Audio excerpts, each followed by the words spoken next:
Hello നമസ്കാരം. ഒരു വീട് പണിയുമ്പോൾ വീടിൻ്റെ കളർ സെലക്ഷൻ ഏരിയയിൽ പലരും സ്റ്റക്ക് ആകാറുണ്ട്. ഏതാണ് കറക്റ്റ് മാച്ചിങ് കളറുകൾ, ഏത് കളറാണ് എൻ്റെ വീടിൻ്റെ ലൈറ്റിങ്ങിനെ സപ്പോർട്ട് ചെയ്യുന്നത്, അങ്ങനെയുള്ള പല കാര്യങ്ങൾ. ഇപ്പം നമ്മൾ ഡ്രസ്സിങ് തന്നെയാണെങ്കിലും ഡ്രസ്സിങ്ങിൻ്റെ ഒരു സെൻസ് ഉണ്ടെന്ന് പലപ്പോഴും പറയാറുണ്ട്.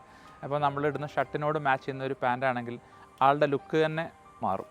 അതുപോലെ ഇന്ന് ഞാനൊരു വീട് കാണിക്കാൻ പോകുന്നത് ഒരു പഴയ വീടാണ്. ഇവർ റിനോവേറ്റ് ചെയ്തു. അത് കഴിഞ്ഞ് വീടിന് നല്ലൊരു കളർ മാച്ചിങ് കൊടുത്തിട്ടുണ്ട്. അപ്പോൾ ഈ വീട് കാണുമ്പോൾ ഒരു ലക്ഷറി ലുക്ക് നമുക്ക് തോന്നും. ആ കളർ സെലക്ഷൻ അവർ നന്നായിട്ട് ചെയ്തു ഇരിക്കുന്നതുകൊണ്ട് തന്നെ. അപ്പം ബാക്കി വിശേഷങ്ങളൊക്കെ ഞാൻ ഈ വീഡിയോയിൽ പറയാം. അപ്പോൾ സ്റ്റേ ട്യൂൺഡ്. ഈ വീടിൻ്റെ മുമ്പിൽ നിൽക്കുമ്പോൾ നമുക്ക് തോന്നും ഒന്ന് കയറിയേക്കാമെന്ന് വീട്ടിലേക്ക്. അതിൻ്റെ കാരണം വൈഡായിട്ടുള്ള ഡോറാണ്. ഇവിടെ നിന്ന് നോക്കുമ്പോൾ അറിയാം പുറകോട്ടിലേക്കുള്ള ഡോർ നമുക്ക് കറക്റ്റായിട്ട് കാണാൻ പറ്റുന്നുണ്ട്. അത് നല്ലൊരു സൈനാണ്. കാരണം വായുസഞ്ചാരം കറക്റ്റായിട്ട് വേണമെന്നാണ് പഴമക്കാരൊക്കെ പറയാറുള്ളത്.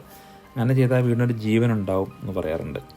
അപ്പം ഈ വീട്ടിൽ നിങ്ങൾ ശ്രദ്ധിക്കേണ്ട ചില കാര്യങ്ങൾ വെച്ചാൽ ഇവർ ഈ വെളിച്ചം കയറാൻ വേണ്ടിയിട്ട് വീടിൻ്റെ വോളുകളൊക്കെ കട്ട് ചെയ്ത് വെച്ചിരിക്കുന്ന രീതിയുണ്ട്. അപ്പോൾ വീട്ടിൽ ഒരുപാട് വെളിച്ചമുണ്ടാകും. വീടിന് നല്ല സ്പേസ് ഉള്ള പോലെ തോന്നിക്കും. ഇവിടെ പ്രത്യേകിച്ച് ഒന്നുമില്ല, അവർ സ്റ്റേജ് ചെയ്ത് വെച്ചിരിക്കുന്നതാണ്. ഈ വീടിൻ്റെ പ്രധാനമായിട്ടുള്ള കളർ കോമ്പിനേഷൻ പറയാൻ വേണ്ടിയാണ് ഞാൻ ഈ വീഡിയോ ചെയ്യുന്നത്. ഇതൊരു ബെഡ്റൂം അവർ സ്റ്റേജ് ചെയ്ത് വെച്ചിട്ടുണ്ട്. കളറ് വൈറ്റ് അതുപോലെ ഗോൾഡ് ബ്രൗൺ ഇങ്ങനൊരു കോമ്പിനേഷനാണ് അവർ ചെയ്തിരിക്കുന്നത്. ഇവിടെ ഇതാണെങ്കിൽ ലോണ്ട്രി റിനോവേറ്റ് ചെയ്തതാണ്. അതിനകത്ത് തന്നെ ലോണ്ട്രിയുടെ ബെഞ്ച് ടോപ്പും ഒരു ബ്രൗൺ ഇതിലാണ് വെച്ചിരിക്കുന്നത്. ഇവിടെ മറ്റൊരു ബെഡ്റൂം ബ്രൗൺ ആയിട്ടുള്ള കുറേ ഫർണിച്ചർ സാധനങ്ങൾ കാണാം. ഡോറിൻ്റെ ഹാൻഡിലൊക്കെ ഗോൾഡിലാണ് വെച്ചിരിക്കുന്നത്. അതിൽ ബ്രൗൺ ആയിട്ടുള്ള ഫ്ലോറിങ് ബ്രൗൺ ആണ്. അതുപോലെ തന്നെ അവിടുത്തെ ഫർണിച്ചർ എലമെൻറ്റുകളൊക്കെ ആണെങ്കിലും ബ്രൗൺ കളറിലുള്ളതാണ്. മാസ്റ്റർ ബെഡ്റൂമാണ്, വിശാലമായ master bedroom. Walk-in Rob, shower, toilet, his and her vanity, അതുപോലെ മാസ്റ്റർ ബെഡ്റൂം. ഇത് കണ്ടില്ല, അവിടെ കുഞ്ഞു കുഞ്ഞു ജനാലകളൊക്കെ വെച്ച് വെളിച്ചം വരുന്ന പോലെയാണ് ഒരു സെറ്റ് ചെയ്തിരിക്കുന്നത്. ഇത് നമ്മുടെ ഒരു ലിവിങ് ഏരിയ ആണ്. ഈ ലിവിങ് ഏരിയ ഇവിടുന്നും പിന്നെ അടുക്കളയിലേക്ക് പോകാം. അടുക്കളയുടെ മറ്റേ സൈഡിൽ നിന്ന് ഇങ്ങോട്ട് വരാം. അപ്പം ഫുള്ളി ആയിട്ട് എല്ലായിടത്തും ആക്സസ് ഉള്ളതാണ്.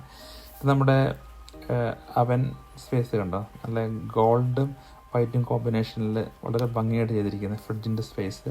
എല്ലാത്തൊരു ഗോൾഡ് ടച്ച് ഉണ്ട് ഈ വീടിന്. പിന്നെ ബെഞ്ച് ടോപ്പ് ആണെങ്കിൽ നമുക്ക് കാണുമ്പോൾ തോന്നും ഭയങ്കര ലക്ഷറിയാണ്, പക്ഷേ അല്ല. അവർ വുഡിൻ്റെ ബെഞ്ച് ടോപ്പിലേക്ക് പിന്നെ മാർബിളിൻ്റെ ടൈപ്പ് അതിൻ്റെ ഫേക്ക് ആയിട്ടുള്ളൊരു ഫിലിം ഒട്ടിച്ച് വെച്ചിരിക്കുന്നതാണ്. പക്ഷെ കാണുമ്പം ബൗ ഫീലിംഗ് ആണല്ലോ നമുക്ക് തോന്നുന്നു, അടിപൊളിയായിട്ട് തോന്നും. അല്ല, ഇവിടെ നിന്നുള്ള എൻട്രൻസ് നമ്മളവിടെ നേരത്തെ കണ്ടു. ബെഡ്റൂമിൻ്റെ വഴി ഈ വഴി കൂടെ നമുക്ക് വരാൻ പറ്റും. പിന്നെ ഇത് ലോഞ്ച് ഏരിയയും പിന്നെ വേറൊരു ഡൈനിങ് ഏരിയയും. അപ്പോൾ അങ്ങനെയാണ് നമുക്കത് കാണാൻ പറ്റുന്നത്. പിന്നെ പുറത്ത് പാറ്റിയോ ഗ്രാൻഡ് ആൽഫ്രസ്കോ എന്ന് വേണമെങ്കിൽ പറയാം. നന്നായിട്ട് ഇത് ചെയ്തിട്ടുണ്ട്. അപ്പോൾ വീടിൻ്റെ ഇഷ്ടിക മുതൽ ഫർണിച്ചർ എല്ലാവരും വൈറ്റ് ഗോൾഡ് കോമ്പിനേഷനിലാണ്. അപ്പോൾ ഒരു വീടിൻ്റെ കളർ കറക്റ്റായിട്ട് വന്നു കഴിഞ്ഞാൽ അങ്ങനെ വീടിൻ്റെ ലുക്ക് തന്നെ മാറുന്നു, അല്ലെങ്കിൽ ലക്ഷറി ഫീൽ എങ്ങനെ വരുന്നു കാണിക്കാൻ വേണ്ടിയാണ് വീഡിയോ കേട്ടോ. ശരി.